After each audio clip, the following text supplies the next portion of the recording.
नमस्कार दोस्तों, मैं आपके साथ विजय जायसवाल। दोस्तों, पर्यावरण की क्लास चल रही है, इन्वायरमेंट की क्लास है। सभी लोग लाइव क्लास चल रही है, सभी लोग आ जाएं।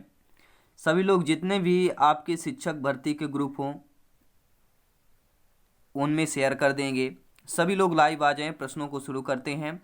दोस्तों, आज के प्रश्न हम लेकर आए हैं बायोलॉजी के, यानी कि इन्वायरमेंट के। आपका विज्ञान से संबंधित बायोलॉजी के प्रश्न यहाँ पे टॉप महत्वपूर्ण 25 प्रश्न रहने वाले हैं। तो सभी लोग जल्दी से जल्दी लाइव आ जाएं। देखते हैं आप लोगों का कितने लोग यहाँ पे सही आंसर, सही सटीक आंसर दे पाते हैं।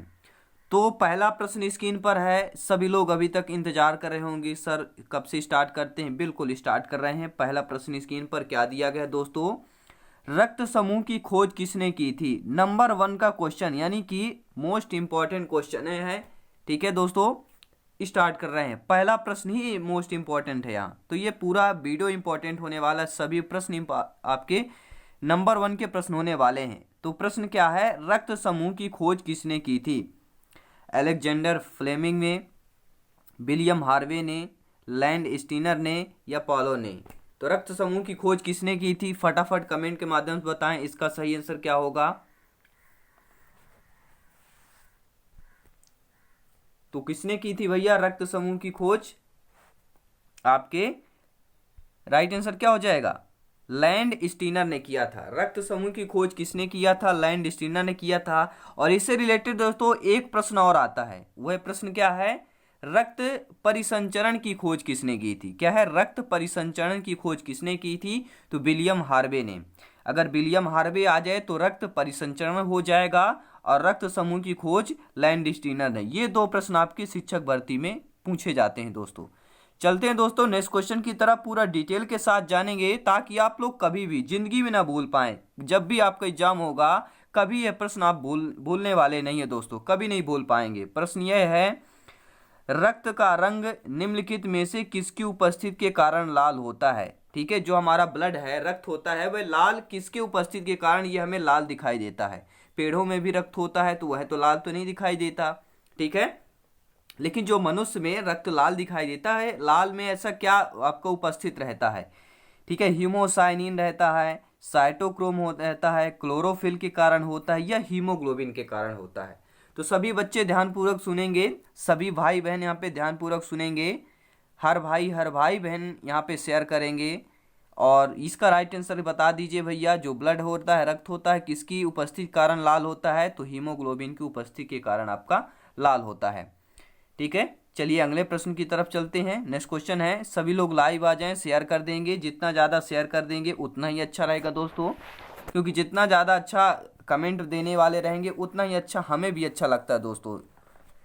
चलिए, तो प्रश्न है, मानव शरीर में सबसे बड़ी धमनी कौन सी है? फटाफट आंसर करके बताएं कमेंट करके कि मानव शरीर में सबसे बड़ी धमनी कौन सी है। महाधमनी, केशिका, वेना केवा, क्या है, फुफ्फुसिया शिरा? तो मानव शरीर में सबसे बड़ी धमनी कौन सी है? तो सभी लोग जानते हैं महाधमनी। जो आपकी महाधमनी होती है वह मानव शरीर में सबसे बड़ी धमनी कहलाती है।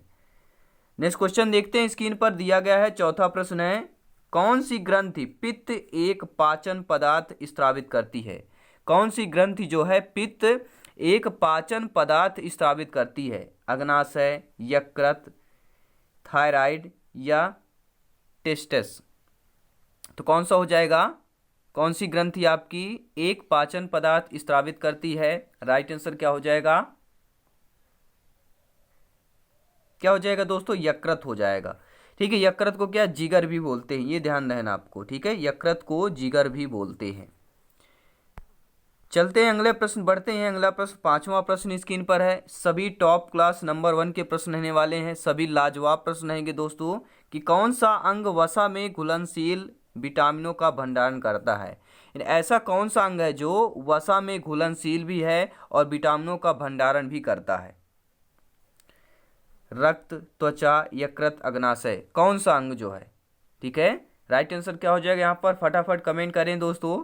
तो आपका यकृत ही है। यकृत जो है वसा में घुलनशील विटामिनों का भंडारण करता है। अब यहाँ से प्रश्न बनते हैं दोस्तों, वसा में घुलनशील विटामिन कौन कौन से होते हैं?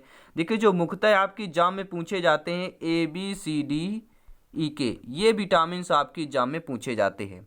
तो बात पूछा गया वसा में घुलनशील विटामिन कौन है, तो एडक याद रखना है, ADEK एडक, ये आपके क्या है, वसा में घुलनशील विटामिन है। और जो आपका BC होता है दोस्तों, ये क्या होता है, पानी या जल में घुलनशील विटामिन है। BC आपके जल और पानी में घुलनशील है, और आपके एडक यानी कि ADEK आपके वसा में घुलनशील विटामिन हो जाएंगे। बढ़ते हैं अगले प्रश्न की तरफ दोस्तों। अगला प्रश्न है, ये भी लाजवाब प्रश्न है कि मनुष्यों में कितने प्रकार के दांत होते हैं। बहुत ही बार है दोस्तों आपके शिक्षक भर्ती में पूछा गया है कि मनुष्यों में कितने प्रकार के दांत होते हैं। 4, 5, 2, 3, कितने प्रकार के होते हैं। तो दोस्तों राइट आंसर आपका क्या हो जाएगा, मनुष्यों में जो दांत होते हैं 4 प्रकार के होते हैं। ठीक है, पहला होता है छेदक दांत, जो क्या है काटने के काम आते हैं भोजन को। फिर होता है रदनक, जो कि उनको क्या है चबाने के काम में आते हैं। फिर होता है अग्रचवर्णक, फिर होता है पश्चवर्णक। ये आपके 4 प्रकार के दांत होते हैं। तो कितने प्रकार के मनुष्यों में दांत होते हैं, 4 प्रकार के होते हैं। नेक्स्ट क्वेश्चन है स्क्रीन पर है, अगला प्रश्न है, लाजवाब प्रश्न रहेगा दोस्तों कि अमाशय में dash dash dash enzyme protein को पचाने में मदद करता है। जो अमाशय में होता है कौन सा एंजाइम आपके प्रोटीन को पचाने में मदद करता है, यानी कि ऐसा एंजाइम का नाम बताइए जो आपके अमाशय में प्रोटीन को पचाने में मदद करता हो। ट्रिप्सिन, पेप्सिन, लार एमाइलेज हो गया, या अग्नाशयी नली हो जाएगी। तो राइट आंसर यहाँ पर क्या हो जाएगा इसका, पेप्सिन हो जाएगा दोस्तों। ठीक है, अमाशय में पेप्सिन एंजाइम प्रोटीन को पचाने में मदद करता है, याद रखिएगा, बहुत इंपॉर्टेंट है। हो सके तो स्क्रीनशॉट भी ले सकते हैं। और टेलीग्राम ज्वाइन करिए, यहाँ पे Jaiswal coaching centre Telegram channel या ग्रुप ज्वाइन कर लीजिएगा। लिंक आपको वीडियो के सबसे नीचे डिस्क्रिप्शन में मिल जाएगी। वहाँ पर आपको फ्री में PDF फाइल भी ऑल सब्जेक्ट की आपको मिलेगी। चलते हैं अगले प्रश्न की तरफ। मानव शरीर में सबसे बड़ी ग्रंथि कौन सी है। वेरी नंबर 1 का, टॉप क्लास का 1 का है क्वेश्चन दोस्तों। ठीक है, मानव शरीर में सबसे बड़ी ग्रंथि कौन सी होती है। लीवर, थायराइड, पीयूष, लाल ग्रंथि। तो बहुत सारे ऑप्शन पीयूष ग्रंथि पे लगा देते हैं दोस्तों। बहुत सारे बच्चे क्या करते हैं, पीयूष ग्रंथि पर भाई बहन लगा के चले आते हैं, जो गलत होता है दोस्तों। मानव शरीर में जो सबसे बड़ी ग्रंथि होती है वह आपकी लीवर होती है। सबसे बड़ी ग्रंथि अगर एग्जाम में आए तो आपको लीवर में टिक मारना है। किस में मारेंगे भैया, लीवर में मारेंगे। ठीक है, समझ में आ गया होगा।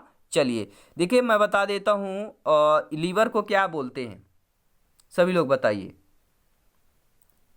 लीवर को क्या बोलते हैं और क्या बोल सकते हैं, सभी लोग बताइए कमेंट करके। चलिए अगला प्रश्न देख लेते हैं, कमेंट करके और बताइए लीवर को और क्या बोल सकते हैं। अगला प्रश्न आइए, स्क्रीन पर दिया गया है, दूध में पाए जाने वाला मुख्य प्रोटीन कौन सा है। जो दूध में पाए जाने वाला प्रोटीन होता है वह कौन सा होता है, क्या नाम है उसका। एल्बुमिन प्रोटीन पाया जाता है, ग्लोब्यूलिन प्रोटीन पाया जाता है, ग्लोबिन प्रोटीन पाया जाता है, या आपका केसीन प्रोटीन पाया जाता है। तो दूध में पाए जाने वाला मुख्य प्रोटीन का नाम क्या है दोस्तों, हमें कमेंट के माध्यम से जरूर बताएं। तो वह आपका क्या हो जाएगा, केसीन। ठीक है, जो दूध में प्रोटीन पाया जाता है उसका नाम क्या है, सबसे जो मुख्य प्रोटीन होता है वह केसीन प्रोटीन होता है। ठीक है, चलिए अगला प्रश्न स्क्रीन पर है, सभी लोग कमेंट के माध्यम से बताएंगे सही आंसर क्या होगा। किस रंग द्रव की उपस्थिति के कारण मानव के मल का रंग पीला होता है। ठीक है, ये प्रश्न दोबारा पूछा गया है, लेकिन ऑप्शंस यहाँ पर जो दिया गया है वो चेंज कर दिया गया है। ठीक है, तो किस रंग द्रव्य की उपस्थिति के कारण जो मानव मल का रंग पीला होता है। ठीक है, यानी कि मूत्र की बात कर रहे हैं। ठीक है, आपका जो मूत्र का रंग पीला क्यों होता है, क्यों होता है भैया, पेप्सिन के, रेनिन के, या एमाइलेज के, या यूरोवेलियन, किसके कारण आपके उपस्थित, किसके उपस्थिति के कारण आपका जो रंग द्रव्य है वह पीला रंग का होता है। तो क्या हो जाएगा सही आंसर भैया, सभी लोग कमेंट करके बताएंगे किसके कारण, यूरोविलियन। यूरोविलियन आ जाए या आपका यूरोक्रोम आ जाए। ठीक है, यूरोविलियन आ जाए यह आपका यूरोक्रोम आ जाए, यह आपका दोनों एक ही है। ठीक है, ये आपको नोट कर लेना है। बढ़ते हैं अगले प्रश्न की तरफ। नेक्स्ट क्वेश्चन यहाँ पर है कि रीढ़ की हड्डी वाले प्राणी प्रजाति के अंतर्गत आते हैं। जिनके रीढ़ की हड्डी वाले प्राणी होते हैं तो वह कौन से प्रजाति के अंतर्गत आते हैं, आर्थ्रोपोडा, एनिलिडा, निडेरिया, या कॉर्डेटा, किस प्रजाति के प्राणी आते हैं। तो दोस्तों ऐसे प्राणी जो आपके कार्डेटा के आते हैं। ठीक है, रीढ़ की हड्डी वाले प्राणी किसके आते हैं, कार्डेटा प्रजाति के अंतर्गत आते हैं। और ये आपके मेढक हो गया, मछली वर्ग, ये सभी आपके कार्डेटा प्रजाति के अंतर्गत आते हैं। नेक्स्ट क्वेश्चन स्क्रीन पर है, अगला प्रश्न स्क्रीन पर है कि स्लीपर जंतु किसका सामान्य नाम है। यहाँ पे क्या लिखा हुआ आपका, किसका लिखा हुआ, ठीक है। स्लीपर जंतु किसका सामान्य नाम है। अब स्लीपर जंतु का मतलब क्या होता है, जैसे आपकी स्लीपर होती है उसके आकार का एक जंतु होता है, ठीक है। उसके आकार का जंतु कौन सा होता है भैया, प्लाज्मोडियम, मोनोसिस्टम, ट्रिपेनोसोमा या पैरामीशियम, कौन होता है। तो यहाँ पे जो क्या हो जाएगा, अगर पैरा शब्द आ जाए, क्या है, पैरा शब्द आ जाए तो पैरामीशियम होगा दोस्तों। पैरा शब्द आ जाए टिक मार देना है, ठीक है। स्लीपर जंतु किसका सामान्य नाम है, तो पैरामीशियम का हो जाएगा। नेक्स्ट क्वेश्चन की बात करेंगे, अगला प्रश्न स्क्रीन पर है, प्यारा सा प्रश्न दिया हुआ है, तो प्यारा सा आंसर भी आप लोगों को देना है कि निम्नलिखित में से कौन सा जीव अंडे देता है और प्रत्यक्षतः बच्चे पैदा नहीं करता। यानी ऐसा कौन सा जीव है जो आपके अंडे देता है और यह बच्चे पैदा नहीं करता। एक रीना हो गया, कंगारू हो गया, शाही हो गया, व्हेल हो गया। सभी लोग कमेंट के माध्यम से बताएंगे राइट आंसर क्या हो जाएगा। सभी लोग बताएंगे भैया इसका राइट आंसर क्या होगा, तो क्या हो जाएगा, एक डीना, यानी कि first option is the right answer जो है। एक डाना जो है दोस्तों, ये केवल ऐसा जीव है जो अंडे देता है, ठीक है। और आपके कंगारू, शाही, व्हेल, ये सभी तीनों क्या है, ये बच्चे देते हैं, ये आपको नोट कर लेना है, ठीक है। ये जो तीनों जीव हैं ये बच्चे देने वाले हैं। और जो आपका, ठीक है, और ये आपका एक डीना जो है, ये आपका एक डीना क्या है, अंडे देने वाला जीव है। अगला प्रश्न स्क्रीन पर है, निम्नलिखित विकल्पों में से कौन सी मछली है। अब यहाँ पे मछली बताना यानी कि कंफ्यूजन वाला प्रश्न है, तो इसको आप आंसर सहित आप स्क्रीनशॉट ले सकते हैं। बहुत अच्छा लाजवाब प्रश्न है कि निम्नलिखित विकल्पों में से कौन सी मछली है भैया। जेलीफिश, लेब्स्टर, सलमान, यहाँ सबसे ज़्यादा व्हेल लगाएंगे। सबसे बच्चे क्या यहाँ पे व्हेल लगा के चले आते हैं, जो सही नहीं है दोस्तों। सही क्या मैं आपको बताने वाला हूँ, बिल्कुल बता दिया जाए सही बात। तो इसका देखिए सुन लीजिए, आप राइट आंसर जान लीजिए, तो मछली वर्ग यहाँ पे सलमान होगा। C option is the right answer. जो व्हेल लगा देते हैं दोस्तों, मैं व्हेल के लिए बात देता हूँ, ये स्तनधारी होता है, ठीक है। और ये व्हेल क्या है, एक स्तनधारी है। और आपका कहा जाए यानी कि स्तनधारी, सभी लोग समझ गए ना, समझ रहे होंगे कि स्तनधारी कैसे जीव या किसे बोला जाता है, इतना तो आप लोग समझदार हैं, समझ सकते हैं। और बात करेंगे लोबस्टर, तो लोबस्टर जो होता है वह समुद्री संघ का जीव कहलाता है। समुद्री संघ का जीव आपका लोबस्टर है। तो ये इसका राइट आंसर जो होगा सलमान हो जाएगा। चलते हैं अगले प्रश्न की तरफ। नेक्स्ट क्वेश्चन है, 15वां प्रश्न है, 10 क्वेश्चन और बचे इसके बाद, ठीक है। उत्परिवर्तन का सिद्धांत के द्वारा प्रस्तावित किया गया था, ठीक है। जो उत्परिवर्तन का सिद्धांत दिया गया था, किसके द्वारा प्रस्तावित किया गया था। जब उत्परिवर्तन का सिद्धांत आया तो कोई ना कोई प्रस्तावित किया होगा, तो वह किसके द्वारा प्रस्तावित किया गया था।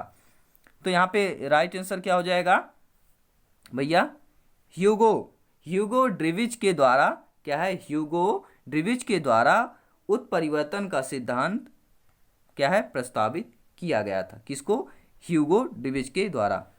सी option is the right answer हो जाएगा, थर्ड ऑप्शन। चलते हैं अगले प्रश्न की तरफ। वनस्पति कोशिका भित्ति इससे बनी होती है, जो, ठीक है, वनस्पति के कोशिका भित्ति होती है, वह किससे बनी होती है आखिरकार, ठीक है। बहुत अच्छा प्रश्न है। सेल्यूलोज से बनी होती है, ग्लूकोज से बनी होती है, सुक्रोज से बनी होती है या फ्रक्टोज से बनी होती है। तो वनस्पति कोशिका की जो भित्ति होती है वह किसकी बनी होती है, तो वह आपके सेल्यूलोज से बनी होती है, यानी पहला ऑप्शन आपका सही हो जाएगा। बढ़ते हैं अगले प्रश्न की तरफ। ये लाजवाब प्रश्न है दोस्तों, नोट कर लीजिएगा आप लोग। वनस्पति कोशिका भित्ति से बनी होती, ये आपको दोबारा लिया गया प्रश्न, तो ये आपका सेल्यूलोज हो जाएगा, ठीक है। दोबारा यहाँ पे ले लिया जाएगा प्रश्न, एक ही प्रश्न को दो बार लिया गया है। बढ़ते हैं अगले प्रश्न की तरफ। नेक्स्ट क्वेश्चन है, मैग्नीशियम निम्नलिखित में से किसका संघटक धातु है। जो आपका मैग्नीशियम है निम्नलिखित में से किसका संघटक धातु है। पर्णहरित अणु का है, डीएनए का है, माइटोकॉन्ड्रिया का है या राइबोसोम का है। जो भी देखिए साइंस के बच्चे होंगे, आपने साइंस अगर सब्जेक्ट लिया होगा, ऐसे प्रश्न में देखिए आर्ट सब्जेक्ट वाले जो होते हैं उनको थोड़ा प्रॉब्लम होती है, आर्ट और कॉमर्स वालों को, ठीक है। जो साइंस के होते हैं, मैथ्स और आपके बायोलॉजी, ये ठीक है, ये थोड़ा बहुत ये पढ़ लेते हैं, क्योंकि 10 तक तो आप, ठीक है, लेवल रहता है दोस्तों पढ़ने के लिए। लेकिन 11 12 में जब ये थोड़ा, क्योंकि ये सारे क्वेश्चन 10th के लेवल तक के ही रहते हैं, ये आपको नोट करना है। एनसीईआरटी की अगर बुक आप 3 से लेके 8वीं तक की क्लास की अगर बुक आप अच्छे तरीके से रीड कर रहे हैं तो सारा क्या है आपका सब्जेक्ट जो है सिलेबस कवर हो जाता है। तो इसकी बात करेंगे प्रश्न की कि मैग्नीशियम निम्नलिखित में से किसका संघटक धातु है। तो ये आपके किसका हो जाएगा, यह पर्णहरित का हो जाएगा, पर्णहरित अणु। ठीक है। और एक इम्पॉर्टेंट बात दोस्तों, जैसे आपके मनुष्यों में क्या होता है, मनुष्यों में क्या आयरन पाया जाता है, मनुष्यों में क्या होता है आयरन, यानी कि Fe पाया जाता है। अगर एग्जाम में गया पेड़ पौधों में क्या होगा, तो वह पेड़ पौधों में Mg होता है, यानी कि मैग्नीशियम होता है। ये नोट कर लेना। ठीक है, मनुष्यों में आयरन होता है तो वही चीज आपका पेड़ों पौधों में मैग्नीशियम होता है। अगला प्रश्न स्क्रीन पर है, डायनामाइट के द्वारा आविष्कार किया गया था। ठीक है, जो डायनामाइट है किसके द्वारा आविष्कार किया गया था, जीन एटोनी नॉलेट के द्वारा, अल्फ्रेड नोबल के द्वारा, जोसेफ नाइसफार जिप्से के द्वारा, या टेट नेल्सन के द्वारा। तो डायनामाइट का किसके द्वारा आविष्कार किया गया था, ये हो जाएगा आपका अल्फ्रेड नोबल के द्वारा। ये आपको नोट कर लेना है, डायनामाइट का आविष्कार अल्फ्रेड नोबल के द्वारा किया गया था। अगला प्रश्न स्क्रीन पर आइए चलते हैं, टेलीविजन का आविष्कार किसने किया था भैया, बहुत ही इंपॉर्टेंट प्रश्न है। टेलीविजन का आविष्कार किसने किया था, ये भी प्रश्न आपकी एग्जाम में पूछा जा सकता है दोस्तों, बहुत ही इंपॉर्टेंट प्रश्न है। तो टेलीविजन का आविष्कार किसने किया था, जे एल्वेड ने, अरस्तु ने, जेम्स क्लर्क मैक्सवेल ने, निकोला टेस्ला ने। तो टीवी जिसे हम टेली होते हैं और घर घर में ये सभी लोग मनोरंजन का साधन है दोस्तों। तो टेलीविजन का आविष्कार किसने किया था, राइट आंसर क्या होगा, जे.एल. बेड हो जाएगा। क्या होगा, जे.एल. बेड हो जाएगा, नोट कर लीजिएगा, ये प्रश्न आ सकता है। अगला प्रश्न स्क्रीन पर है, वर्षा मापने के यंत्र को कहा जाता है, बहुत ही इंपॉर्टेंट प्रश्न। जो वर्षा के मापने का यंत्र होता है उसको क्या कहा जाता है दोस्तों, फटाफट कमेंट करके बताएं, क्या कहा जाएगा, हाइटोमीटर कहा जाएगा। ठीक है, वर्षा के मापने के यंत्र को हाइटोमीटर कहा जाता है, ये आपको नोट कर लेना है। और ये काफ़ी बार ये दोस्तों एग्जाम में ये भी पूछा गया आप लोगों की कि बैरोमीटर। ठीक है, बात आती है बैरोमीटर की, बैरोमीटर होता है वायु दाब नापने के लिए। ठीक है, क्रोनोमीटर होता है आपका समय या टाइम के लिए होता है, और थर्मामीटर सभी लोग जानते हैं तापमान के लिए होता है। ठीक है, और ये काफ़ी बार ईसीजी जो आपने पढ़ा होगा, ईसीजी बहुत बार पूछ लिया जाता है। तो ईसीजी किससे रिलेटेड है, तो आपके हार्ट से रिलेटेड है। और अगर ईईजी पूछा जाता है, ठीक है, अगर ईईजी पूछा जाता है तो ये आपके किससे, आपके ब्रेन से रिलेटेड है। ठीक है, ईईजी ब्रेन से रिलेटेड है और ईसीजी आपके हार्ट से रिलेटेड है, ये आपको नोट कर लेना है। पूरा डिटेल के साथ जानेंगे, पूरा कवर करेंगे दोस्तों। आज ही जायसवाल कोचिंग सेंटर को सब्सक्राइब और लाइक करना मत भूलिएगा और सभी फ्रेंडों में शेयर भी करते जाएंगे। प्रश्न अगला देखेंगे, रक्तचाप मापने के उपकरण का क्या नाम होता है, यानी रक्तचाप के मापने का, या किसके द्वारा हम रक्तचाप मापते हैं। स्फाइग्मो मैनोमीटर हो गया, थर्मामीटर हो गया, ईसीजी द्वारा हो गया, या स्टेथोस्कोप द्वारा होता है। ठीक है, क्या हो जाएगा राइट आंसर, सभी लोग बताएं क्या हो जाएगा, सभी लोग फटाफट कमेंट करें, रक्तचाप मापने के उपकरण का क्या नाम है दोस्तों, फटाफट कमेंट करें, क्या हो जाएगा यहां पर।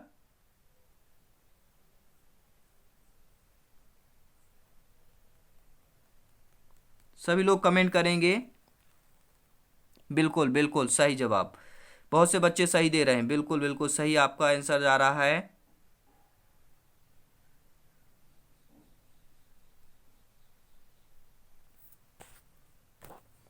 बिल्कुल बिल्कुल बहुत सारे बच्चे यहाँ पे फटाफट कमेंट करेंगे। फिर हम अगला प्रश्न आइए देख लेते हैं।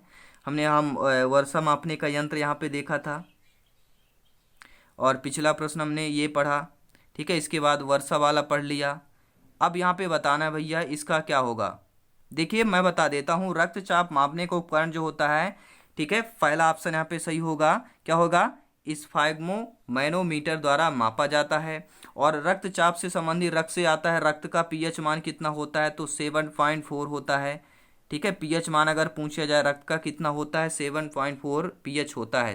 ठीक है, और ये अगर पूछा जाए कैसा होता है तो क्षारीय होगा, सभी लोग जानते हैं। अगर 7 पीएच मान है किसी भी वस्तु द्रव किसी का भी 7 अगर पीएच मान है तो वह क्या हो जाएगा, उदासीन होता है। अगर 7 से अधिक है तो आपका क्या होगा, क्षारीय होता है। अगर 7 से कम है तो वह अम्लीय होगा। ठीक है, और जो दूध का पीएच मान होता है, अगर ताज़ा दूध की बात करेंगे पीएच मान 6 होता है, ठीक है, जो कि आपका अम्लीय में आएगा, क्योंकि 7 से कम है आपका पीएच मान तो अम्लीय में आएगा, ठीक है। दूध जो जो आपका रक्त का होता है तो रक्त का 7.4 होता है, जो कि क्षारीय में आता है। तो पहला ऑप्शन इसका सही हो जाएगा। बढ़ते हैं अगले प्रश्न की तरफ, और स्क्रीन पर यह है कि वायु की आर्द्रता नापी जाती है। वायु की आर्द्रता किससे नापी जाती है? सभी लोग यहाँ पे कमेंट करके बताएंगे। तो हाइग्रोमीटर द्वारा वायु की आर्द्रता नापी जाती है। अगर आ गया कि वायु दाब किससे नापा जाता है, तो बैरोमीटर से नापा जाता है। क्रोनोमीटर से समय की यहाँ पे, ठीक है, अवलोकन किया जाता है। थर्मामीटर हो गया तापमान के लिए होता है, ठीक है। तो ये सारे प्रश्न इंपॉर्टेंट है, तो यहाँ पे नोट भी करते जाएंगे। बढ़ते हैं अगले प्रश्न की तरफ कि मलेरिया रोग होता है, जो मलेरिया रोग होता है वह कैसा होता है? प्लाज्मोडियम फाल्सीपेरम होता है, ठीक है, एंटा अमीबा होता है, आपका रेट्रोवायरस होता है, या आपका सल्मोनेला होता है। राइट आंसर क्या हो जाएगा? मलेरिया रोग होता है। मलेरिया रोग कैसा होता है? तो ये आपका प्लाज्मोडियम फाल्सीपेरम होता है। कौन सा हो जाएगा आपका? फर्स्ट ऑप्शन सही हो जाएगा। मलेरिया रोग होता है, प्लाज्मोडियम फाल्सीपेरम होता है। और इस वीडियो का लास्ट क्वेश्चन है कि निम्नलिखित में से कौन सा कथन सही होगा? कथन आइए यहाँ पे पढ़ते हैं। कथन ही बहुत ही महत्वपूर्ण है कि सभी धातुएं तन्य होती हैं, सभी अधातुएं तन्य होती हैं, समानतः धातुएं तन्य होती हैं, कुछ धातुएं तन्य होती हैं। यहाँ पर दो प्रश्नों पे कंफ्यूजन रहेगा, ठीक है, पहले और तीसरे में, कि सभी धातुएं तन्य होती हैं या सामान्यतः कुछ धातुएं तन्य होती हैं, ठीक है। तो सही आंसर क्या हो जाएगा? फटाफट कमेंट करके हमें जरूर बताएं। सही आंसर क्या होगा दोस्तों? तीसरा ऑप्शन सही हो जाएगा। जी हाँ, बिल्कुल, सामान्यतः धातुएं तन्य होती हैं, ठीक है। सभी धातुएं तन्य नहीं होती हैं, यानी कि सभी धातुओं को बढ़ाया नहीं जा सकता, ठीक है। कुछ ही धातुएं होती हैं सामान्यतः जिन्हें तन्य किया जाता है, यानी कि खींचा जा सकता है, बढ़ाया जा सकता है। तन्य यानी कि सभी लोग समझ गए होंगे, ठीक है। तो ये रहे दोस्तों आपके महत्वपूर्ण 25 प्रश्न। अब आप लोगों को ये 25 प्रश्न कैसे लगे? बायोलॉजी के प्रश्न है, साइंस के, इन्वायरमेंट का जो पार्ट से आपके एग्जाम में आने हैं। और ये प्रश्न दोस्तों 1 से 2 प्रश्न जरूर इनसे आपके एग्जाम में पूछा जाएगा। तो जो भी रिलेशन में शिक्षक भर्ती की तैयारी कर रहे हैं उनको जरूर शेयर करेंगे यह वीडियो। और ऐसे वीडियो देखने के लिए आज ही हमारे जायसवाल कोचिंग सेंटर के चैनल को सब्सक्राइब कर लेंगे, बेल आइकन प्रेस कर लेंगे, जिससे आपके लेटेस्ट नोटिफिकेशन आपके इनबॉक्स में मिलता रहेगा। तो धन्यवाद साथियों, मिलते हैं नेक्स्ट क्लास में। जय हिंद, वंदे मातरम। हंसते रहिए, मुस्कुराते रहिए, और परिवार के साथ सारी खुशियाँ बांटिए। सेव रहिए, स्वस्थ रहिए, और आसपास भी स्वस्थ और साफ सुथरा बनाए रखिए, ठीक है साथियों।